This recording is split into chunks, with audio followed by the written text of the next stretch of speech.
সুপ্রিয় দর্শক, আমি আফজাল হোসেন স্বাগত জানাচ্ছি সম্পাদকীয়তে। রাতের ভোটের কারিগর KM নুরুল হুদা গ্রেফতার, রিমান্ডে ডামি নির্বাচনের কুশীলব হাবিবুল আওয়াল। ডামি নির্বাচনের কথা আদালতে স্বীকার করেছেন তিনি, বলেছেন মৌলিক সংস্কার ছাড়া 1000 বছরেও সুষ্ঠু নির্বাচন সম্ভব হবে না। এদিকে প্রধান উপদেষ্টা ডক্টর মোহাম্মদ ইউনূসের সঙ্গে সাক্ষাৎ করেছেন বর্তমান প্রধান নির্বাচন কমিশনার AM নাসির উদ্দিন। আগামী নির্বাচন ব্যবস্থা কেমন হবে তা নিয়ে রাজনীতিতে রয়েছে আলোচনা। 8 আগস্ট নতুন বাংলাদেশ দিবস ঘোষণা নিয়েও বিতর্ক তৈরি হয়েছে, কড়া সমালোচনা করেছেন এনসিপি নেতারা। সমসাময়িক রাজনীতি নানা বিষয় নিয়ে আমাদের আজকের সম্পাদকীয় নতুন বাংলাদেশ দিবস নিয়ে বিতর্ক। আর এসব নিয়ে আলোচনার জন্য আমাদের স্টুডিওতে উপস্থিত আছেন মনিরা শারমিন, যুগ্ম আহ্বায়ক জাতীয় নাগরিক পার্টি, এবং সায়েদ আবদুল্লাহ, ফ্রিল্যান্স জার্নালিস্ট ও অ্যাক্টিভিস্ট। দর্শক, আপনারাও এই আলোচনায় অংশ নিতে পারেন। এর জন্য আপনাদের ফোন করতে হবে টেলিভিশনে দেখানো নম্বরে, এছাড়া ফেসবুকের মাধ্যমেও আপনাদের মন্তব্য পাঠাতে পারেন। আলোচনা শুরুতেই জানিয়ে দেব এখনকার প্রধান শিরোনামগুলো।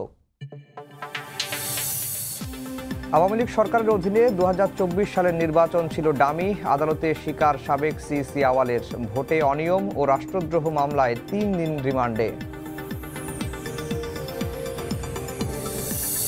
প্রধান উপদেষ্টার সঙ্গে সিইসির সাক্ষাৎ, সেপ্টেম্বরের মধ্যে নির্বাচনী সামগ্রী কেনাকাটার আশা কমিশনের। 76টি আসনের সীমানা পুনর্নির্ধারণের আবেদন পর্যালোচনায় ইসি স্বাধীনভাবে কাজ করতে পারলেই বন্ধ হবে স্বৈরাচারী তৈরির পথ, বললেন সালাউদ্দিন। তফসিলের পর নির্বাচনী প্রস্তুতি নেবে বিএনপি, জানালেন খসরু। ত্রিপক্ষীয় বৈঠক করলেও কাউকে কোণঠাসা করতে চায় না বাংলাদেশ। চীন পাকিস্তানের সঙ্গে হচ্ছে না জোট, জানালেন উপদেষ্টা। ভারতের সঙ্গে সম্পর্ক পুনর্বিন্যাসের চেষ্টা। এবং এইচএসসি পরীক্ষায় বসল 12.5 লাখ শিক্ষার্থী। করোনা ও ডেঙ্গু সংক্রমণ ঠেকাতে বিশেষ তৎপরতা। প্রবেশপত্র না পাওয়ায় জামালপুরে অংশ নিতে পারেননি 17 জন।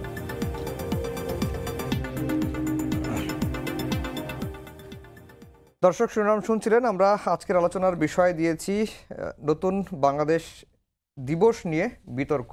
মনিরা শারমিন, আপনাকে দিয়ে আলোচনা শুরু করতে চাই।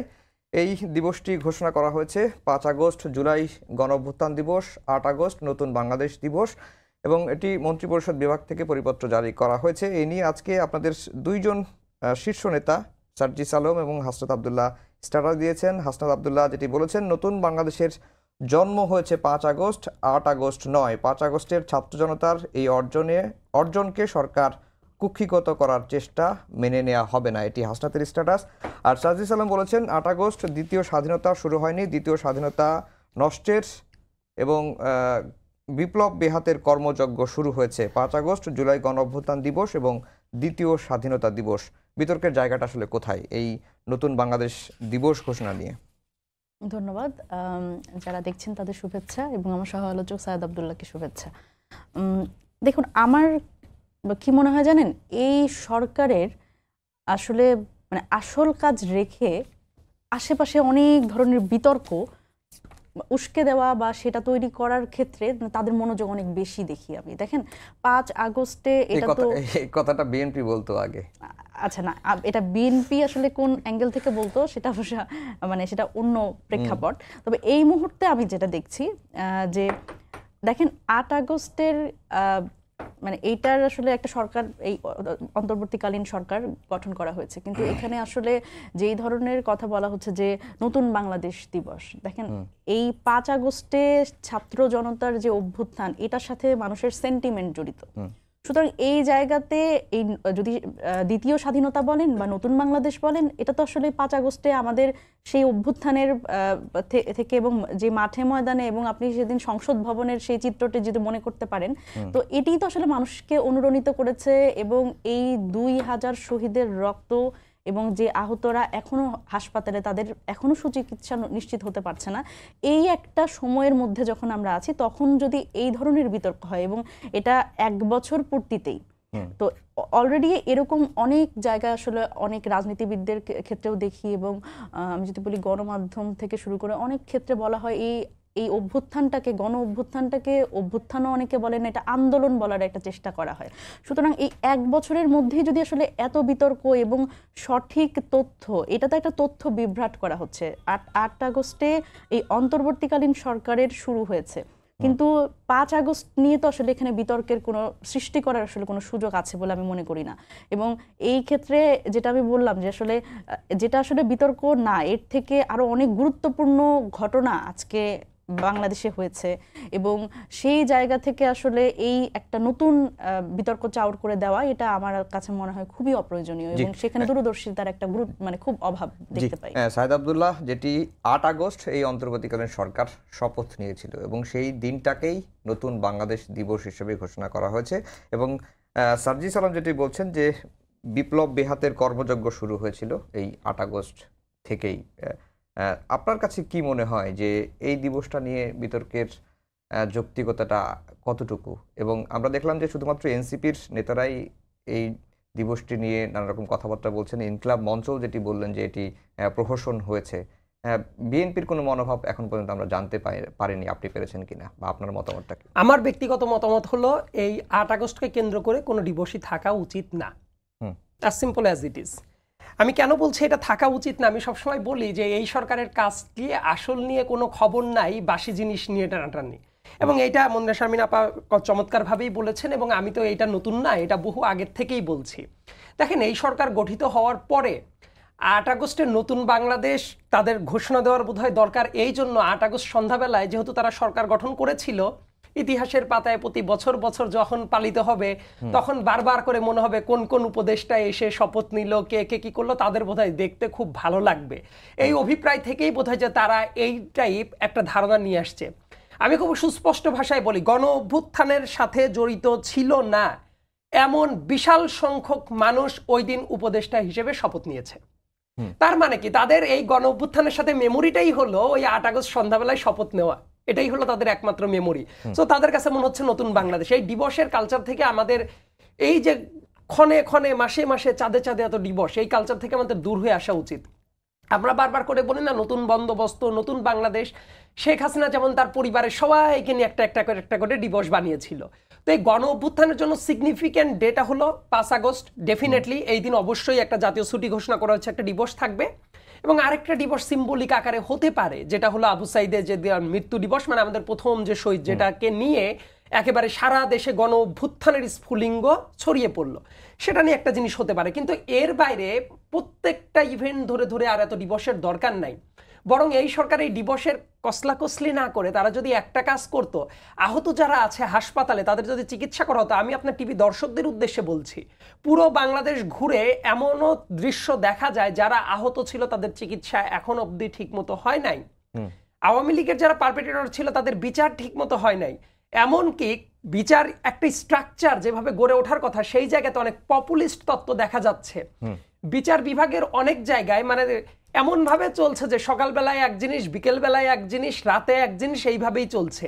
কিন্তু একটা স্ট্রাকচারাল ওয়েতে যদি চলতো, বিচার ব্যবস্থা নিয়ে প্রশ্ন উঠতো না। কিন্তু এই সরকার যেভাবে ডিল করছে, আমি একদম গ্যারান্টি দিয়ে বলতে পারি এই বিচার ব্যবস্থা নিয়ে নানা সময় নানাভাবে প্রশ্ন উঠতেই পারে।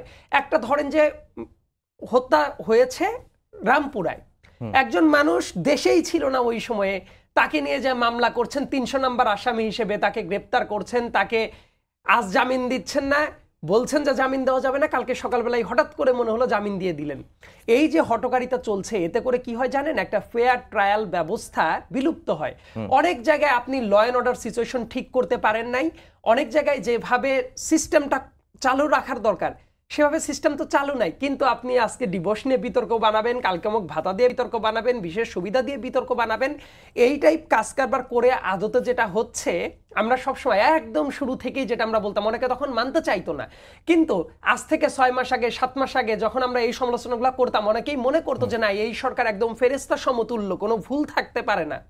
কিন্তু এতদিনে কিন্তু প্রত্যেকেই বোঝা শুরু করছে যে অনেক জায়গায় এই গাফিলতিগুলো তৈরি করে এরা আসলে গণমানুষের যে চাহিদা, সেই চাহিদার থেকে যথেষ্ট পরিমাণ দূরে গিয়ে শুধুমাত্র কিছু একটা করতে হবে, দেখাতে হবে, এই অভিপ্রায়ে তারা ডুবে গেছে। জি, মনিরা শারমিন, এই সরকার অন্তর্বর্তীকালীন সরকারের প্রধান উপদেষ্টা প্রায় বলেন যে ছাত্ররাই তাকে ক্ষমতায় বসিয়েছে এবং বিএনপিও একটা অভিযোগ করে যে এই সরকারের সাথে এনসিপির একটা ভালো সম্পর্ক আছে বা এনসিপিকে নানাভাবেই কিংস পার্টি নানা রকম কথাবার্তা বলে থাকেন।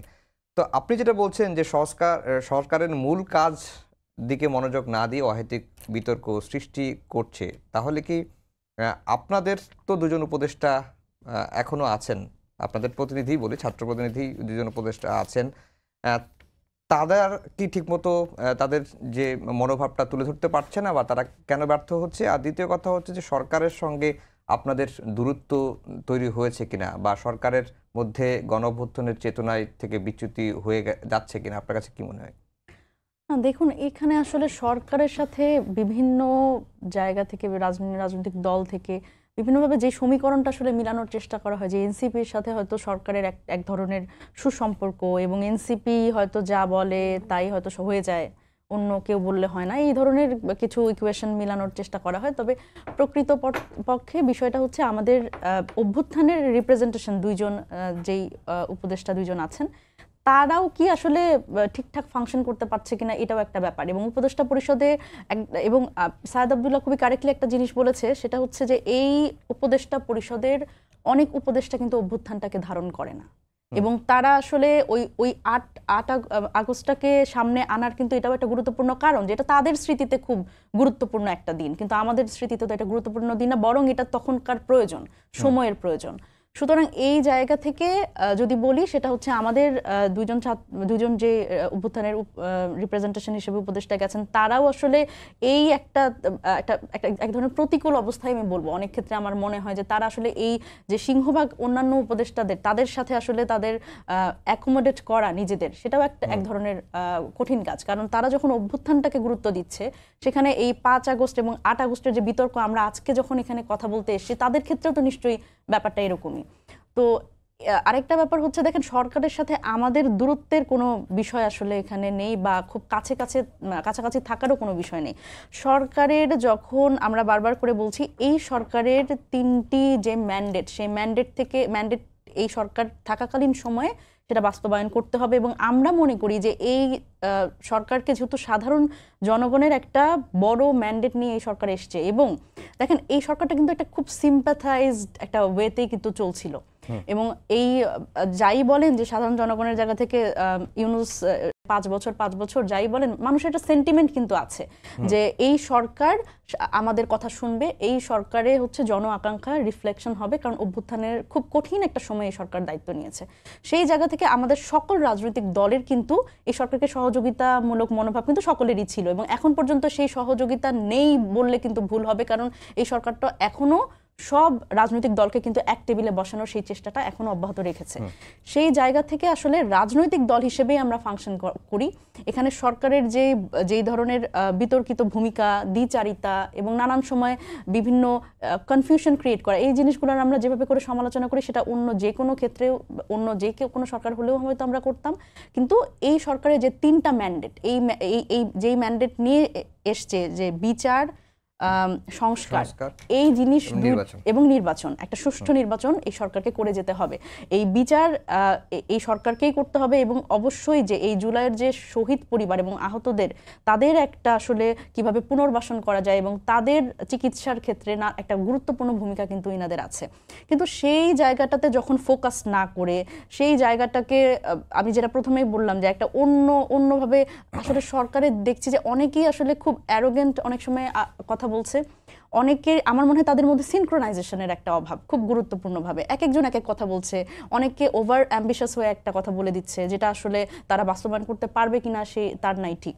তো এই ধরনের কনফিউশনগুলো আমার মনে হয় সরকারের পক্ষে কম ক্রিয়েট করাই ভালো, এবং সংস্কারের ক্ষেত্রে খুব গুরুত্বপূর্ণভাবে এই সরকারের ঐকমত্য কমিশন যে কাজটা করে যাচ্ছে, সেটা খুবই বাংলাদেশের রাজনৈতিক সংস্কৃতিতে একটা খুব গুরুত্বপূর্ণ পদক্ষেপ। কারণ আমরা বাংলাদেশের এই 53 বছরের রাজনৈতিক সংস্কৃতিতে কখনো দেখিনি যে রাজনৈতিক দলগুলো, দেখেন অনেক ছোট ছোট রাজনৈতিক দল কিন্তু বাংলাদেশে আছে।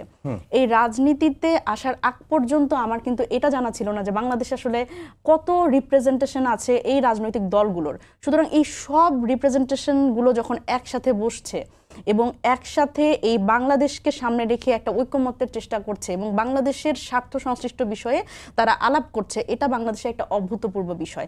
এই জায়গাতে সরকারের আরো বেশি ফোকাস করা উচিত, এবং জুলাই সনদ এবং জুলাই ঘোষণাপত্রের দিকে মনোযোগ দেওয়া উচিত।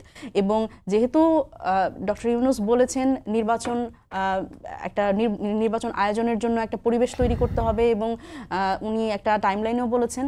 সেই জায়গা থেকে আমার মনে হয় যে এই নির্বাচন কমিশন কিভাবে ফাংশন করবে এবং একটা লেভেল প্লেইং ফিল্ড এবং সব রাজনৈতিক দলের ঐকমত্যের ভিত্তিতে এই কাজে এগোনো উচিত আসলে। জি, আজকে সাবেক প্রধান নির্বাচন কমিশনার হাবিবুল আওয়াল তিনি আদালতে যেটি বলেছেন যে মৌলিক সংস্কার না হলে 1000 বছরেও দেশে সুষ্ঠু নির্বাচন সম্ভব হবে না।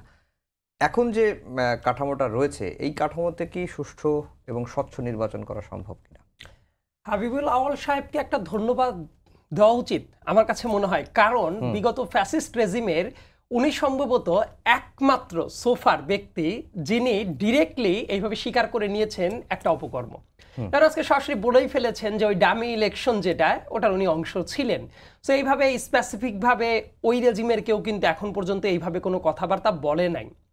আমি একদিনের কথা কোট করি, 7 জানুয়ারি বাংলাদেশের ইতিহাসের খুব কলঙ্কিত একটা দিন। ঢাকায় থেকে বিভিন্ন কেন্দ্রে বিভিন্ন জায়গায় লোকসভা করে করে ঘুরে ঘুরে দেখেছিলাম ওই দিনে ঢাকার যে অবস্থা, সেই ডকুমেন্টেশনগুলো এখনো আমার কাছে আছে। এবং বিকেল বেলায় উনি একটা যখন ব্রিফ করতে গিয়ে উনি বলছিলেন দেশের সম্ভবত 25 থেকে 27 কিছু একটা উচ্চারণ করেছিলেন যে ভোট কাস্ট হয়েছে 25 বা 27%, কিছু একটা পাশ থেকে আস্তে করে বলে দিলাই না এটা না, তারপর আবার একটু খেকুর দিয়ে তারপর বলে না 41%। এবং দেখা গেল হাসিনাও শেষ মুহূর্তে ওইটার থেকে সামান্য একটু বাড়িয়ে বললো। তার মানে ওই জায়গাতেই প্রুভ হয়ে গেছিল আসলে কি হতে পারতো। তো হাবিবুল আওয়াল সাহেব এই যে বললেন উনি আজকে মনে করছেন মৌলিক সংস্কার দরকার, তো আমি এই টাইপ মানুষকে সবসময় বলি যে দেখেন বাংলাদেশটা ধ্বংস করে মূলত কারা? শিক্ষিত মানুষরা। একজন কৃষক সে যদি কাউকে ঠকাতে চায় অল্প কিছু ঠকাইতে পারে, ধরেন একজন পেশাজীবী মানুষ সে যদি কাউকে ঠকাইতে চায় অল্প কিছু করতে পারে, কিন্তু একজন শিক্ষিত মানুষ একটা কলমের খোঁচায় যে পরিমাণ ক্ষতি করতে পারে এই ক্ষতিটা শত শত শত শত আমজনতা করতে পারে না। সো হাবিবুল আওয়াল সাহেব কি জানতো না যে কোন টাইপ ইলেকশন হচ্ছে? উনি কি ইলেকশনের পরে পদত্যাগ করতে কোনো অভিপ্রায় দেখিয়েছিলেন? দেখান নাই, বরং ওইটা উনি জাস্টিফাই করে গেছেন ক্রমাগত। এবং হাবিবুল আওয়াল সাহেব উনি বলছেন সংস্কারের আলাপ। আমি সবসময় একটা কথা বলি যে বাংলাদেশে যে অবস্থা ছিল ওই অবস্থায় ফেয়ারনেস এক্সপেক্ট করাটা অনুচিত। সেটা করার জন্য আমি অতীতে কি গেছে সেটা আমরা যতই কাসুন্দি ঘাটি না কেন আমার কিন্তু সামনের দিনে খুব বড় উপকার পাবো না। রাদার আমাদের ফোকাস করতে হবে ওই জায়গা থেকে আমরা কতদূর সামনে আগাতে পারলাম। এটাই যদি হয় তাহলে অবধারিতভাবে আবার অন্তর্বর্তীকালীন সরকারের সামনে প্রশ্ন আসবে যে আপনারা 11 মাস চলে আসলো, ইলেকশনের একটা টানেলে কিন্তু অলরেডি দেশ চলে গেছে যদিও অঘোষিতভাবে। আজকে সন্ধ্যায় যখন 1-to-1 মিটিং করলেন প্রফেসর ডক্টর মোহাম্মদ ইউনুস এবং চিফ ইলেকশন কমিশনার, নিশ্চয়ই এটা কিন্তু একটা ইঙ্গিতপূর্ণ ঘটনা। দেখা যাবে এই জায়গা থেকে ইলেকশন টানেলে আরো হয়তো বা পরিপূর্ণভাবে বাংলাদেশ চলে যাবে। কিন্তু তার আগে যে সংস্কারগুলো হওয়ার দরকার ছিল আমি ব্যক্তিগতভাবে স্যাটিসফাইড না। ইলেকশন করার জন্য দেখেন কোন জিনিসগুলো দরকার হয়। অবশ্যই ইলেকশন কমিশন সবচেয়ে সিগনিফিক্যান্ট রোল প্লে করে। Apart from this thing field প্রশাসন যেটা আছে তাদের কি সংস্কার হলো এবং আইন শৃঙ্খলা বাহিনী যারা আছে তাদের কি ধরনের সংস্কার হলো, এটা যদি হিসাব করা হয় এই বিগত 3টা ইলেকশনের যে কারচুপি হলো সেটা তদন্ত করার জন্য আজকে এই যে কিছুক্ষণ আগে প্রধান উপদেষ্টা একটা কমিটি গঠন করলো তদন্ত করার জন্য। 11 মাস পরে তার মনে হইলো এটা তদন্ত করাটা জরুরি। 11 মাসে কিন্তু মনে হয় নাই। এবং তার চেয়েও গুরুত্বপূর্ণ ব্যাপার হলো 2 জনকে গ্রেপ্তার করার কথা বলা হচ্ছে। এই জায়গায় আরো একটা ব্যাপার আছে। আমি গতকালই একটা ভিডিও আপলোড করেছি। এবিএম খায়রুল হক বাংলাদেশের গণতন্ত্রকে গলা টিপে হত্যা করার যদি প্রধান কুশীলব হয় শেখ হাসিনা 2 নম্বর ব্যক্তি হবে এবিএম খায়রুল হক। কারণ তত্ত্বাবধায়ক সরকার ব্যবস্থা যেভাবে ষড়যন্ত্রমূলকভাবে বাতিল করা হইল, সংক্ষিপ্ত রায় উনি দিয়ে গিয়েছিলেন 10 মে 2011 সাল। উনি বলে গেলেন যে ওই রায়ের যেটা ইটা ছিল যে পরবর্তী 2টা ইলেকশন তত্ত্বাবধায়ক সরকারের হাতেই হওয়া উচিত। উনি অবসরে চলে গেলেন এই রায়টা দেওয়ার 7 দিন পরে এবং অবসরে যাওয়ার পরে 16 মাস পরে পূর্ণাঙ্গ রায় দিয়েছিলেন। 16 মাস পরে যে রায়টা আসলো সেই জায়গায় দেখা গেল পরপর যে 2টা ইলেকশন করার কথা ছিল সেটা নাই। এটা পুরো জাতির সাথে স্পষ্টত একটা জালিয়াতি। এবং এই জালিয়াতি করার ফলস্বরূপ উনি যে পুরস্কারটা পেয়েছিলেন, উনি ল কমিশনের চেয়ারম্যান অবস্থায় ছিলেন এই যে আগস্ট মাসের পর পর্যন্ত। এই যে পুরো ব্যাপারটা মেকানিজম যেটা ঘটলো তার জন্য উনার কি বিচার হয়েছে? আমি গতকাল এটা আক্ষেপ প্রকাশ করছিলাম যে সরকার তো উনাকেও ধরার প্রয়োজন অনুভব করলো না, উনাকেও দায়বদ্ধতার ভেতরে নিয়ে আসার চেষ্টা করলো না।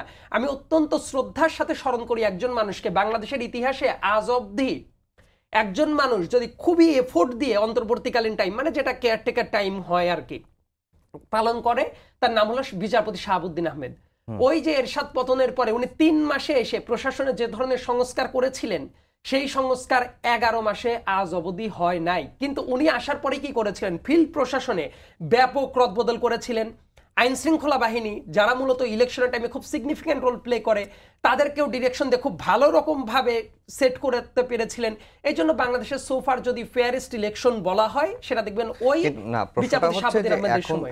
কিন্তু এটা তো করা হয় নাই। এখন যে আইন শৃঙ্খলা বাহিনীর যে অবস্থা, প্রশাসনের যে অবস্থা, একজন বিএনপি নেতা, চট্টগ্রামের একজন ইউনিটের একজন নেতা বলছেন যে ওসি ইউনো যদি কথা না শুনে তাহলে থাকতে পারবে না।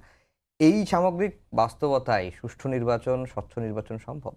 আমার কাছে মনে হয় আরো তৎপরতার দরকার আছে। সোফার যে প্রোগ্রেসটা আছে, আমার কাছে মনে হয় এই স্ট্যাটাসকো যদি থাকে, ফেয়ার ইলেকশন নিয়ে কোনো না কোনো জায়গায় প্রশ্নবোধক মার্ক বসে যাবে। যেমন একজনের কথা বললেন, এই টাইপ মানুষ তো বহু জায়গাতেই দেখা যাচ্ছে, বিভিন্ন জায়গাতে। এবং আরেকটা ব্যাপার কি জানেন, একটা স্বৈরাচারী রেজিমে দীর্ঘদিন থাকতে থাকতে এই যে আমজনতা যারা, তৃণমূলের কর্মী যারা, ফিল্ড প্রশাসন যারা, তারা তো বিগত 3টা টার্মে একটা জিনিসই দেখছে, ভোট করার জন্য ভোট কেন্দ্র দখল করতে হয়, আগের রাতে সিল মারতে হয়, সবকিছু করতে হয়। এবং এই মানসিকতাটা কিন্তু বহু মানুষের ভেতরে ঢুকেই গেছে। কারণ 3টা বার ইলেকশন না হওয়া মানে কি 15 বছর। এই যে দেশে একটা ফেয়ার ইলেকশন হয় নাই, এই কারণে ফিল্ড লেভেলটাকে যদি ঠিকমতো ফাংশন করার দরকার হয়, প্রশাসনের কথা যদি বলেন, এবং যারা আইন শৃঙ্খলা বাহিনী আছে তাদেরকে যেভাবে সংস্কার করার দরকার ছিল, এখনো হয় নাই। তবে আমি বিশ্বাস করি এইটা যদি তৎপরতার সাথে করার চেষ্টা করা হয়, এখনো করাটা সম্ভব। কিন্তু ওই যে এটা হবে কিভাবে? কারণ ইলেকশন চাওয়া ব্যাপারটাকে তো ক্রিমিনালাইজিং করে ফেলা হয়েছে। এমন ভাবে বলা হচ্ছিল যেন 5 বছরই থাকা উচিত, ইলেকশন চাওয়া মানে পাপ। মানে আপনি একটা ডেমোক্রেসি চান, কিন্তু ডেমোক্রেসি চান কিন্তু ইলেকশন চান না। এমন একটা জায়গায় থাকার কারণে কি হয়েছে জানেন? ইলেকশন চাওয়াটাকে পাপ বলা হয়েছে না। আমি একেবারে রেফারেন্স ধরে ধরে বলে দিতে পারবো। আজ থেকে 5 মাস আগেও যখন আমরা বলেছি যে একটা ডেডলাইন ধরে ইলেকশনটাও জরুরি, সংস্কার জরুরি, ইলেকশনও জরুরি, অনেক মানুষ তখন হাহা দিয়ে উড়িয়ে দিত। কিন্তু এখন তারাও কিন্তু বলার চেষ্টা করছে না, ইলেকশনটা জরুরি। আজকের দিনে একটা কোট করি আমি, অর্থ উপদেষ্টা যিনি আছেন, সর্বজন শ্রদ্ধেয় একজন মানুষ, উনি কিন্তু একটা কোট করেই ফেলেছেন যে সরকার যখন ইলেকশনের দিকে মোটামুটি এগিয়ে যাচ্ছে, একটা ডেডলাইন যখন দিয়েছে, তখন বিভিন্ন জায়গায় যারা দাদা সংস্থা আছে তারা অর্থ সার করা শুরু করেছেন। এতদিন ইলেকশন হবে না, এই কারণে করে নাই। তার মানে বোঝা যাচ্ছে ইলেকশনটা কিন্তু বহু কারণে গুরুত্বপূর্ণ ছিল। কেউ তো বলে নাই, অন্তত আমি এটা ফিল করি না যে ইউনূস সাহেব আজকেই দূর হয়ে যাওয়া উচিত, চলে যাওয়া উচিত। না, ইউনূস সাহেব খুবই গুরুত্বপূর্ণ একজন ব্যক্তি বাংলাদেশ ফাংশনের জন্য। কিন্তু একই সাথে ইলেকশনের টানেলটা যেভাবে জরুরি, উনারা তো ইলেকশন বাদ দিয়ে দুনিয়ার সবকিছু নিয়ে ঘাটাঘাটি করেছে। আমার কাছে মনে হয় ইলেকশনটা যে খুবই সিগনিফিকেন্ট ব্যাপার, ওইটাকে মাথায় রেখেও যদি সংস্কার করে, অনেক সংস্কার করার এখনো বাকি আছে। জি, মনিরা শারমিন, আপনারা এনসিপির তরফ থেকে নির্বাচন কমিশন পুনর্গঠনের দাবি জানিয়ে আসছেন এখনো পর্যন্ত, এবং এর আগে একটি বক্তব্যে আপনাদের দলের নেতা নাহিদ ইসলাম তিনি বলেছেন যে মাঠ প্রশাসন, তৃণমূল প্রশাসন একটি দলের নিয়ন্ত্রণে রয়েছে। তো সামগ্রিক এই বাস্তবতায় সুষ্ঠু এবং স্বচ্ছ নির্বাচন সম্ভব কিনা? দেখেন, মানে আপনার কথার মধ্যে হচ্ছে মানে আসলে উত্তরটা আছে, সেটা হচ্ছে মাঠ প্রশাসনের যে অবস্থা, সেটাতে কোনোভাবেই এটা একদমই, আমি যদি বলি দ্বিদলীয় একটা মানে আবহের মধ্যে তারা আছে। এবং আমি যদি বলি খুবই গুরুত্বপূর্ণভাবে বড় রাজনৈতিক দল হিসেবে যারা আসলে ফাংশন করছেন, তাদের একটা খুব প্রভাব আছে মাঠ প্রশাসনে। এবং দেখেন, আমলাতন্ত্র তো আসলে আমি যদি বলি এইটা তো একটা এখন এই বর্তমান বাস্তবতা, এবং আমলাতন্ত্রের একটা অভ্যাস হচ্ছে প্রভুভক্তি, মানে ক্ষমতার খুব কাছাকাছি থাকতে চায়। এবং ভবিষ্যতে যারা আসলে ক্ষমতায় আসতে চান বা সম্ভাবনা আছে বা এই ধরনের আভাস আসলে মানে যখন তারা পান, তখন আসলে সেই বলয়ে তারা ঢুকতে চান। সুতরাং এই আমি যদি বলি 5 আগস্ট পরবর্তী সময়ে একটি বড় রাজনৈতিক দলের মানসিকভাবে তারা আসলে ক্ষমতায় এসে গেছি এইরকম একটা ব্যাপার, এবং তাদের নেতাকর্মীদের মধ্যে এবং তৃণমূলে এই বিষয়গুলো কিন্তু আমরা দেখতে পাই। সেই জায়গা থেকে অনেক ক্ষেত্রে আমরা দেখি যে আমলাতন্ত্রের মধ্যেও এই একটা ব্যাপার যে ঠিক আছে, ইউনূস সরকার তো চলে যাবে, কিছুদিন হলেই চলে যাবে, তো এরপরে যেই গভর্নমেন্ট আসবে সেই গভর্নমেন্টের মানে যারা আসলে সম্ভাব্য মনে করছেন তারা তাদের সেই আমব্রেলার নিচে ঢুকতে চান। তো সেই জায়গাতে আমি শুধু যদি বলবো যে রাজনৈতিক দলের সমস্যা, তা না, আমাদের ওই আমলাতন্ত্রের তো ওই প্রভুভক্তিটা আছে, না হলে তো তারা এভাবে করে এক্সপ্লয়েট হতেন না। এবং দেখেন, এই জায়গাতে আমরা বলছি যে প্রশাসনের কত গুরুত্বপূর্ণ একটা ভূমিকা আছে। এই নির্বাচনের কথা যখন আমরা বলি, এই প্রশাসনের যারা আছেন দায়িত্বরত, তারা কিন্তু রিটার্নিং অফিসার হিসেবে কাজ করবেন, এবং এই রিটার্নিং অফিসারের একটা কেন্দ্রে রিটার্নিং অফিসারের যে মানে তার যে আসলে ক্ষমতা, এই ক্ষমতা আসলে সে যদি ঠিকঠাক প্রয়োগ করে তাহলে একটা সুষ্ঠু নির্বাচন ওই কেন্দ্রে হওয়া সম্ভব।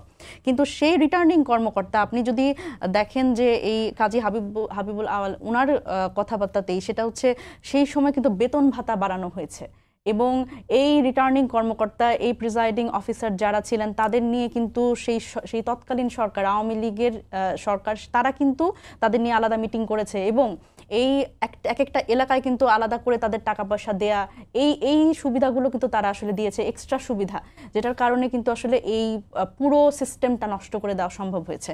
সুতরাং এই জায়গাতে তো এখানে একটা বড় সংস্কার প্রয়োজন। এবং পুলিশের কি ভূমিকা, যখন একটা কেন্দ্রে প্রশাসনের এই ধরনের ভূমিকা থাকবে তখন পুলিশের নিশ্চয়ই এখানে একটা ইন্টারাপ্ট করার সুযোগ আছে, কিন্তু সেই জায়গা থেকে পুলিশের আমরা কি ভূমিকা দেখেছি? পুলিশেরও কিন্তু কোনো ভূমিকা দেখিনি।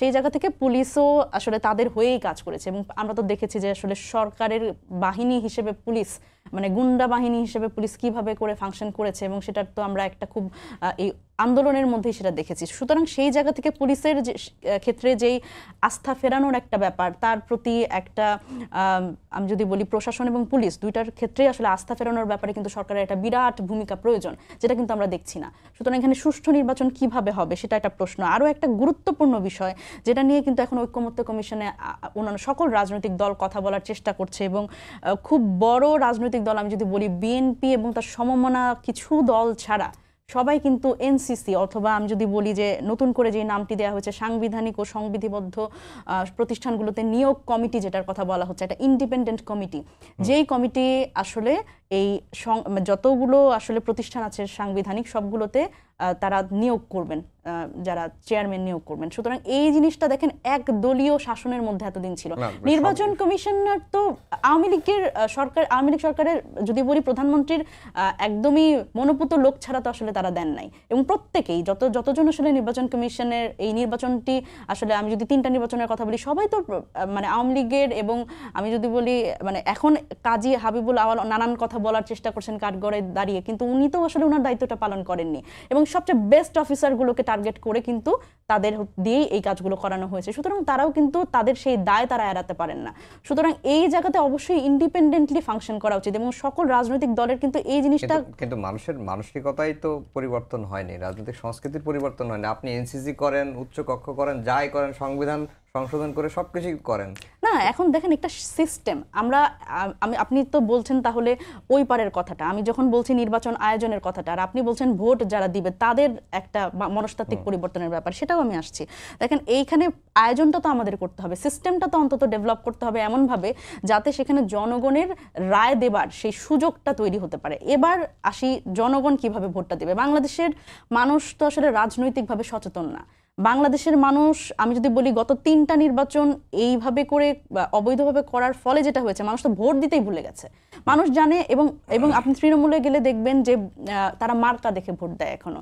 তৃণমূলে গেলে দেখবেন যে যখন 5 বছর অন্তর একজন রাজনীতিবিদ তার কাছে এসছে এবং গাড়ি থেকে নেমেছে, তার সাথে একটু কথা বলেছে সুন্দর করে যে আপনি ভোটটা আমাকে দিবেন, এবং যেই তৃণমূল পর্যায়ে যে টাকার খেলা, যেই টাকা দিয়ে ভোট বাণিজ্য আর কি, ভোট বাণিজ্যের যে সংস্কৃতি, সেখান থেকে তো আমরা বের হতে পারি না। আমরা নাসিরউদ্দিন পাটোয়ারি তো আপনাদের দলের তৃণমূল ঘুরে এসে বলল 400-র ভিতরে 300 আসন তারা পাচ্ছে, এটা কিন্তু প্রবাবলি সে তো স্যাটিসফাইড তৃণমূল ঘুরে এসে। না, এটা কিন্তু খুবই গুরুত্বপূর্ণ সাদ আব্দুল্লাহ, এটা খুবই গুরুত্বপূর্ণ একটা ব্যাপার। আপনি যখন রাজনৈতিকভাবে ফাংশন করবেন, you should have that confidence যে হ্যাঁ ঠিক আছে আমি অবশ্যই জিতবো। এটা কিন্তু একটা রাজনৈতিক স্ট্র্যাটেজির কথাও আমি বলবো, যেহেতু এটা তার ব্যক্তিগত মতামত, এবং আমরা রাজনীতিতে ওই যে মানুষ যে মার্কা দেখে ভোট দেয়, এটা তো হয়তো নাসিরউদ্দিন পাটোয়ারির স্টেটমেন্ট তো আলাদা হতো, কারণ ও যখন এটা বক্তব্য দিয়েছে তখন কোনো মার্কাই ছিল না এনসিপির, ইনফ্যাক্ট এখনো অফিসিয়াল কোনো মার্কা নাই। সো আমার মনে হয় যে আপনাদের দলের একজন গুরুত্বপূর্ণ ব্যক্তি সে কিন্তু স্যাটিসফাইড না। স্যাটিসফ্যাকশনের জায়গা দেখেন, একটা অ্যাম্বিশনের জায়গা আছে, অ্যাসপিরেশনের জায়গা আছে। অবশ্যই এনসিপি সেই অ্যাসপিরেশনের জায়গা আছে, কারণ বাংলাদেশে এই মুহূর্তে ডেমোগ্রাফিক ডিভিডেন্ড যদি আমরা দেখি, আমরা 40% সুইং ভোটের কথা বলছি। সেই তরুণরা কিন্তু ভাবছে এখনো যে তারা আসলে কাকে ভোট দিবে, এবং তারা যোগ্য ব্যক্তিটাকে ভোট দিবে। এবং তৃণমূলেও কিন্তু আমরা পৌঁছচ্ছি, এবং আমরা চেষ্টা করছি মানুষের সেই মানসিকভাবে সেই সংস্কৃতি পরিবর্তনের জন্য, যে আপনি যোগ্য লোকটাকে ভোট দেন, আপনি মার্কা দেখে আর ভোট দেন। আপনাদের অ্যাসপিরেশনটা কি? তৃণমূল তো ঘুরেছেন ঈদের আগে পরে, অনেক তৃণমূল সাধারণ মানুষের সাথে কথা বলেছেন, আপনার অ্যাসপিরেশনটা কি? আমার অ্যাসপিরেশন হচ্ছে, আমি অন্তত আমার জেলায় যখন আমি গিয়েছি এবং আমি যখন মানুষের সাথে কথা বলেছি, দেখেন আমার রাজনীতি বা আমি যখন একটি রাজনৈতিক দলের প্রতিনিধিত্ব করি, সেই দলের রাজনীতি হচ্ছে সমস্যা সমাধানের রাজনীতি। মানুষের কাছে যখন আপনি যাবেন রাজনৈতিক দলের নেতা হিসেবে, তখন আপনার সমস্যা সমাধানের যেই প্রচেষ্টা, এই প্রচেষ্টাটা মানুষ খুব দেখতে চায়। কারণ আমি নিজেই একটি পদক্ষেপ নিয়েছি যে উঠানের রাজনীতি। আমি কিন্তু বাংলাদেশের উঠানগুলোতে ঘোরার চেষ্টা করছি। মানুষের উঠানে বসে যখন একজন রাজনৈতিক দলের নেতা যখন গিয়ে বসবে এবং সমস্যা সমাধান করার চেষ্টা করবে বা শুনবে, এইটুকুতেই মানুষ না অনেক অনেক খুশি হয়ে যায় যে একজন রাজনৈতিক দলের নেতা, একজন জাতীয় নেতা, সে আসছে আমার উঠানে আমার কথা শুনতে। এই আমার মনে হয় যে দেখেন, সামনের দিনের রাজনীতিটা কিন্তু এত সহজ হবে না। যত বড় দল, আমরা যত কনফিডেন্সের কথা বলি, যত নেতাকর্মীর কথা বলি, এখন কিন্তু আমাদের রাজনৈতিক সংস্কৃতি পরিবর্তন করতে হবে। সেই চাঁদাবাজি, সেই বালুমহাল দখল, হাটবাজার দখলের রাজনীতি এখন আর করা যাবে না। আমাদের যতগুলো রাজনৈতিক দল আছে সবার কিন্তু এভাবে ফাংশন করতে হবে। একেবারেই শেষ হয়ে আসছে। শাহেদ আব্দুল্লাহ, যেটি হাবিবুল আওয়ালের আরেকটা কথা বলেছিলেন শেখ মুজিবুর রহমানকে নিয়ে এবং 1973 সালের নির্বাচন, সে সময় নিঃসন্দেহে আওয়ামী লীগ সুষ্ঠু ভোট হলেই জিতে যেত, তারপরেও নির্বাচনে কারচুপি হয়েছে। এখন বিএনপির যে অবস্থা এবং 1972 বা 71-এ যে আওয়ামী লীগের যে অবস্থা, ঠিক সেমই কিন্তু অবস্থা। ভোট হলেই বিএনপি জনগণের ভোটে ক্ষমতায় যাবে এমন একটি ধারণা তৈরি হয়েছে, কিন্তু তারপরেও ভোট কারচুপি বা অনিয়মের আশঙ্কা থাকছে কেন? মানুষ নিশ্চিত হতে পারছে না কেন? কারণ মানুষের ট্রমা, দীর্ঘদিন ধরে যে ট্রমাটা আছে, অবশ্যই সেটা খুব গুরুত্বপূর্ণ ফ্যাক্টর। এবং এই ব্যাপারটা, যে দুইটা ব্যাপার আপনি তুলনা করলেন, যে 72-এর পরের হিসেবে আর বর্তমানে, আমি অনেক জায়গায় ঘুরে দেশের বিভিন্ন জায়গায় ঘুরে আমার একটা পার্সোনাল পারসেপশনটা আছে। কারণ বিএনপিরই কেউ যদি মনে করে ইলেকশনটা একেবারে ডালভাত টাইপ ইলেকশন হবে, এটা প্রচন্ড ভুল একটা কাজ। কারণ অতীতের যে কোনো সময়ের চেয়ে মানুষ এখন সচেতন। আমি বলছি না যে এই সচেতনতা দল হিসেবে আর একটা দলকে টপেল করে অন্য দল ক্ষমতায় চলে যাবে, এই ক্যাটাগরির বোধহয় ফিল্ড বাস্তবতাটাই এইরকম না। কিন্তু আমি যেটা বিশ্বাস করি, ধরেন এক একজনের এক একটা পলিটিক্যাল আইডিওলজি থাকতে পারে, কিন্তু মানুষ কিন্তু সচেতন হচ্ছে। তার মানে ধরেন যে আপনি বালুমহল দখল করেন, আপনি চাঁদাবাজি করে বেড়ান, আপনার মাসল পাওয়ার আছে, এইটা দেখেই মানুষ সবসময় ভোট দিবে, ব্যাপারটা এরকম না। আবার এইটা করে আপনি যে ক্ষমতায় বা টিকেও থাকতে পারবেন, ব্যাপারটা এরকম না। আমি খুবই অ্যাপ্রিসিয়েট করি মনিরা শারমিন আপাদের মতো মানুষদেরকে, যারা রাজনীতির মাঠে চলে আসছেন, বরং তাদেরকে দেখে আরো 5 জন মানুষ কিন্তু ইন্সপায়ার্ড হবে। এবং অন্তত পক্ষে ব্যক্তি মনিরা শারমিনকে কেন্দ্র করে যদি কথা বলি, তারা খুব ভালো কাজ করছেন। সো আমি চাই রাজনীতিতে এই হেলদি কম্পিটিশনটা থাক। কম্পিটিশনটা হোক মেধার, কম্পিটিশনটা হোক মানুষের সেবার, সবকিছু। এবং আরেকটা ব্যাপার হলো যে ধরেন পার্টির একজন খুব খারাপ কাজ করলো, সে প্রশ্রয় পেয়ে যায় তখনই যখন দেখে পার্টির অন্য সবাই তাকে প্রশ্রয়টা দিল। কিন্তু ব্যাপারটা যদি এমন হয়, আপনি অপকর্ম করলেন, পার্টির অন্য সবাই আপনাকে ডিজন করলো, আপনি কিন্তু এই অপকর্মটা করতে পারবেন না। আমি দৃঢ়ভাবে বিশ্বাস করি যে কোনো দলই হোক না কেন, আওয়ামী লীগের মতো ওই স্ট্রাকচারটা থাকবে না যে একটা বড় অপকর্ম করলেন সবাই মিলে আপনাকে সাপোর্ট দিয়ে প্রশ্রয় দিবে, এটা হতে পারে না। আর মনস্তাত্ত্বিক যে ব্যাপারটা বলেন 1973 সালের ইলেকশন, ওই টাইমে জাতীয় নির্বাচনের কথা বলেছেন তো হাবিবুল আওয়াল সাহেব, একই সাথে আরেকটা ঘটনা ঘটেছিল, ডাকসু ইলেকশন। স্বাধীনতার পরে যে ডাকসু ইলেকশনটা হয়েছিল, সেই জায়গায় শেখ সাহেবের ছেলে ছিল এবং সেই জায়গাতেও কারচুপি হয়েছিল। এবং 73 সালের নির্বাচনে যে কারচুপির জায়গাটা হয়, নিশ্চিতভাবে জেতার পরেও তাদের কাছে মনে হয়েছে যে না, কোথায় হারাবো, কোথায় কি হবে। এই জন্য 2018 সালের ওই যে তাহাজ্জুদ ওয়াক্তের যে ইলেকশন, যেটাতে অনেকেই কারচুপি দেখতে পারছিল না, নবনীতা চৌধুরীদের মতো মানুষজন যারা এখনো গলাবাজি করে বেড়ায়, আমরা সবসময় বলি যে ওই ইলেকশনে আওয়ামী লীগ তো বোঝাই যাচ্ছিল এই সেটআপে তারা জিতবেই, কিন্তু তারা নিশ্চিত না হতে পেরে 300 আসনেই তাদের ভোট কাস্ট করতে হবে, এই মানসিকতাটা তাদের ছিল। আমি বিশ্বাস করি এই মানসিকতা নিয়ে কেউ যদি থাকে, ব্যক্তিগতভাবে তারা সাফার করবে। এবং কেউ যদি এই কাজটা করে, দলীয়ভাবে XYZ যারাই থাকবে, তাদের এটা কন্ডেম করা উচিত। কারণ আমরা একটা জায়গায় কিন্তু একমত, আমাদের একটা ভালো ডেমোক্রেসিটা দরকার। ব্যক্তির চেয়ে দল যদি বড় হয়, দলের চেয়ে দেশটাও বড়। দেশকে যদি আমরা সবাই মিলে ভালোবাসি, তাহলে আমাদের যে প্ল্যান থাকবে, আমরা প্রত্যেকেই ভালো কাজের কম্পিটিশন করব।